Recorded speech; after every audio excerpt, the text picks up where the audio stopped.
నమస్తే. ఇన్నాళ్ళు నన్ను సపోర్ట్ చేస్తూ, ఎంకరేజ్ చేస్తూ మీ ప్రేమను నాకు అందిస్తున్న ప్రతి ఒక్కరికి కృతజ్ఞతలు. అలాగే ఈ వీడియో కూడా ఖచ్చితంగా మీకు ఉపయోగపడుతుంది. లైక్, షేర్ అండ్ సబ్స్క్రైబ్ చేసి మీ సపోర్ట్‌ని నాకు అందించండి. అలాగే ఈ వీడియో పట్ల మీకున్న అభిప్రాయాన్ని కామెంట్ సెక్షన్‌లో కామెంట్ చేసి తెలియజేయండి. ఇప్పుడు వీడియోని చూద్దాం. నమస్తే. ముందుగా ప్రేక్షకులకి శ్రీ క్రోధినామ సంవత్సర ఉగాది శుభాకాంక్షలు. మరి ఈ క్రోధినామ సంవత్సరం ద్వాదశ రాశులకి కూడా ఎలాంటి ఫలితాలను ఇస్తోందో మనకు తెలియజేయడానికి మనతో పాటు సిద్ధంగా ఉన్నారు ప్రముఖ ఆధ్యాత్మికవేత్త, వాస్తు జ్యోతిష పండితులు నిట్టల ఫణిభాస్కర శర్మ గారు. మరి వారి ప్రిడిక్షన్స్ ని ఇప్పుడు చూద్దాం. ముందుగా మేష రాశి వారికి క్రోధినామ సంవత్సరం ఎలా ఉందో ఇప్పుడు తెలుసుకుందాం. వీక్షకులందరికీ నమస్కారం. అందరికీ కూడా శ్రీ క్రోధినామ సంవత్సర ఉగాది శుభాకాంక్షలు. ఈ క్రోధినామ సంవత్సరంలో మేషరాశి వారికి ఏ విధమైనటువంటి ఫలితాలు కలగబోతూ ఉన్నాయి, ఈ ఉగాది దగ్గర నుండి వచ్చే ఉగాది వరకు వారి యొక్క జీవన గమనం ఏ విధంగా ఉండబోతూ ఉన్నది గోచారం ప్రకారంగా అనేటువంటి విషయాన్ని మనం ఈ వీడియోలో క్లుప్తంగా తెలుసుకుందాం. ముఖ్యంగా మేషరాశి వారికి ఈ ఫలితాలన్నీ కూడా నేను రాసినటువంటి భవిష్యదర్శిని అనేటువంటి పుస్తక రూపంలో కూడా లభ్యమవుతాయి. కాబట్టి ఆ పుస్తకాలు ఎవరికైనా కావాలన్నా తెలియజేయండి. ఆ పుస్తకం ఆధారితంగానే మనం ఈ ఫలితాలను చెప్పుకుంటూ ఉన్నాం.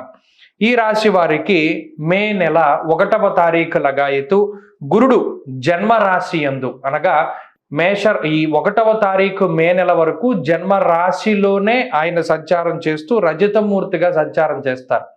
ఆ తదుపరి 2వ స్థానమందు అనగా మే 1 దాటిన తర్వాత 2వ తారీఖు లగాయతు కూడా ఆయన 2వ స్థానంలో తామ్రమూర్తిగా సంచారం చేస్తారు. అలాగే ఈ సంవత్సరం మొత్తం కూడా శనేశ్వరుడు 11వ ఇంట తామ్రమూర్తిగా సంచారం చేయబోతూ ఉన్నారు.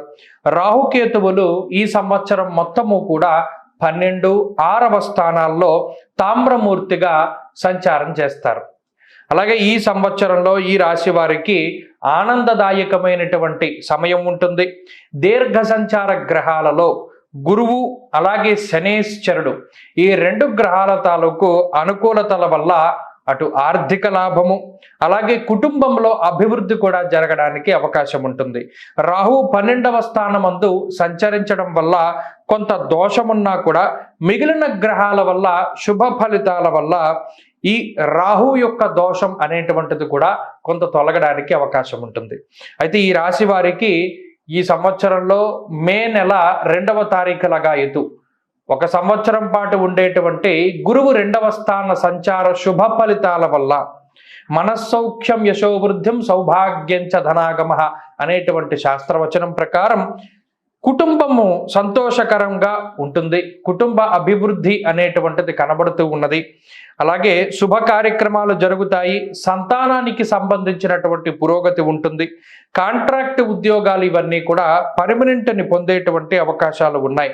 కాంట్రాక్ట్ ఉద్యోగాలు ఎవరైతే చేస్తూ ఉన్నారో వారందరూ కూడా స్థిరమైనటువంటి ఉద్యోగాలు, ప్రభుత్వ ఉద్యోగాలు పొందడానికి అవకాశం ఉంటుంది. అలాగే సత్సంతాన సౌభాగ్యాన్ని ఈ గ్రహస్థితి ఇస్తుంది. అనగా వంశాభివృద్ధి జరగడం, సౌభాగ్యం అభివృద్ధి చెందడం లాంటి అంశాలు ఈ సంవత్సరంలో చూడవచ్చు. నూతన వస్తు వాహనాల యొక్క కొనుగోలు చేస్తారు.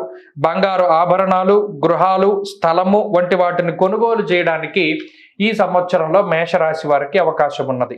అలాగే వ్యాపారంలో లాభం కలుగుతుంది. కొత్తగా వ్యాపారాలు ప్రారంభించే వారికి కాలం కలిసి వస్తుంది. వంశపారంపర్యంగా వ్యాపారాలు చేసేటువంటి వారికి కూడా అనుకూలంగా ఉన్నది.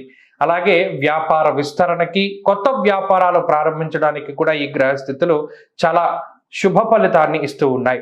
శనేశ్వరుని యొక్క లాభస్థాన స్థితి మిక్కిలి శుభ ఫలితాలని ఇస్తుంది. ఆరోగ్యమర్ధ లాభశ్చ స్త్రీపుత్ర సుఖవర్ధనం అనేటువంటి శాస్త్రవచనం ప్రకారం ఆరోగ్యాభివృద్ధికి అవకాశం ఉంటుంది. విదేశాలలో స్థిర నివాసం ఏర్పాటు కావడానికి ఈ గ్రహస్థితి సహకరిస్తుంది. అలాగే ప్రస్తుతం ఉన్నటువంటి దేశం నుండి వేరే దేశం వెళ్ళి స్థిరపడడానికి కూడా ఈ గ్రహస్థితి అవకాశాన్ని కల్పిస్తూ ఉంటుంది. అలాగే విదేశాలలో చదువు నిమిత్తం వెళ్ళడానికి, విదేశాలకు వెళ్ళు వారికి వీరందరికీ కూడా ఈ గ్రహస్థితి సానుకూలమైనటువంటి ఫలితాలను ఇస్తుంది.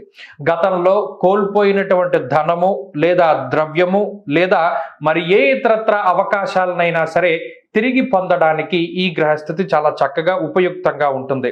విద్యార్థులకు పోటీ పరీక్షలలోనూ అలాగే మౌఖిక పరీక్షలలోనూ లేదా మరి ఏ ఇతరత్ర కాంపిటేటివ్ ఎగ్జామ్స్లోనూ పూర్తి స్థాయిగా ఈ గ్రహస్థితి అనుకూలంగా ఉండి లాంగ్ టర్మ్ కోచింగ్ తీసుకునేటువంటి వారికి, అలాగే ప్రభుత్వ ఉద్యోగం కోసం ప్రయత్నం చేస్తూ ఉండేటువంటి వారికి, వీరందరికీ కూడా చక్కటి అవకాశాలని, అదృష్టాన్ని కల్పిస్తూ వారు కావాలి అనుకునేటువంటి పోస్టుని వారికి అందించేటువంటి విధంగా విద్యార్థులకి ఈ గ్రహస్థితి ఉండబోతూ ఉన్నది.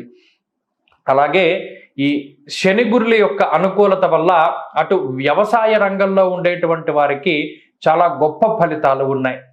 వ్యవసాయదారులు, భూమిని నమ్ముకుని జీవనాన్ని సాగించేటువంటి రైతులు, కార్మికులు, కర్షకులు, వీరందరికీ కూడా ఈ గ్రహస్థితి కలిసి వస్తుంది. ముఖ్యంగా శనగలు, శనగపప్పు, కందిపప్పు, అలాగే నల్ల మట్టి మీద చేసేటువంటి వ్యవసాయము, నువ్వులు, నూనె, నల్లటి మినుములు లేదా ఎర్ర మిరపకాయలు, ఇలా ఏ విధమైనటువంటి వ్యవసాయము వాళ్ళు చేస్తూ ఉన్నా వారందరికీ కూడా విశేషమైనటువంటి లాభం కలుగుతుంది. అలాగే కిరాణా వ్యాపారస్తులు, వస్త్ర వ్యాపారస్తులు, బంగారం వ్యాపారస్తులు, వాహన వ్యాపారస్తులు, అలాగే ముఖ్యంగా పూజా స్టోర్స్ పెట్టుకునేటువంటి వారు, వీరందరికీ కూడా మేషరాశి వారికి ఈ సంవత్సరం చక్కటి సానుకూలమైనటువంటి సంవత్సరం. వీరందరూ కూడా అభివృద్ధి పదంలో ఉంటారు. అలాగే సాఫ్ట్వేర్ ఉద్యోగస్తులు, న్యాయశాఖలో పనిచేసేటువంటి వారు, ప్రింట్ అండ్ ఎలక్ట్రానిక్ మీడియాలో పనిచేసేటువంటి వారు, రాజకీయ నాయకులు, వీరందరికీ కూడా ఈ సంవత్సరం చాలా విశేషమైనటువంటి శుభ ఫలితాలని మేషరాశి వారు మనం ఆశించవచ్చును. అయితే వీరికి వ్యయరాహు దోషం ఉన్నది. దీనివలన స్థానచలనానికి అవకాశం ఉంటుంది. ఉద్యోగరీత్యా, వ్యాపార రీత్యా కొంత వేరే ప్రాంతాల్లో సంచరించడానికి లేదా నివాసం ఏర్పరచుకోవడానికి అవకాశం ఉంటుంది.